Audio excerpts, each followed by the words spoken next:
ഇടക്കൊച്ചിയിൽ മധ്യവയസ്കയെ വീട്ടിൽ കയറി ആക്രമിച്ച കേസിലെ പ്രതി പോലീസ് പിടിയിൽ. പള്ളുരുത്തി സ്വദേശി പ്രദീപാണ് എറണാകുളം നോർത്ത് ഭാഗത്ത് നിന്ന് പള്ളുരുത്തി പോലീസിന്റെ പിടിയിലായത്. ഉപദ്രവിക്കപ്പെട്ട ഓമനയുടെ ബന്ധുവാണ് പ്രതി. കഴിഞ്ഞ ദിവസമായിരുന്നു ഇടക്കൊച്ചി സെന്റ് ലോറൻസ് പള്ളിക്ക് സമീപം മരോട്ടിപ്പറമ്പിൽ ഓമന പ്രഭാകരനെ വീട്ടിലെത്തി യുവാവ് ഇഷ്ടിക കൊണ്ട് തലക്കടിച്ച് പരിക്കേൽപ്പിച്ചത്.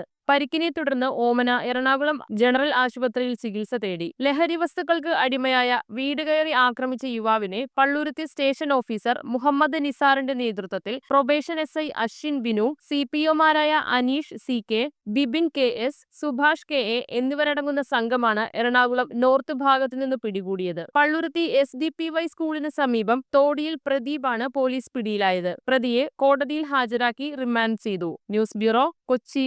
റിങ്ങുകൾ 1 ഗ്രാമിൽ തുടങ്ങുന്ന മാലകൾ, നെക്ലസുകൾ 9,000 രൂപ മുതൽ ഡയമണ്ട് നെക്ലസുകൾ 1 ലക്ഷം മുതൽ ആരംഭിക്കുന്ന വെഡിംഗ് സെറ്റുകൾ.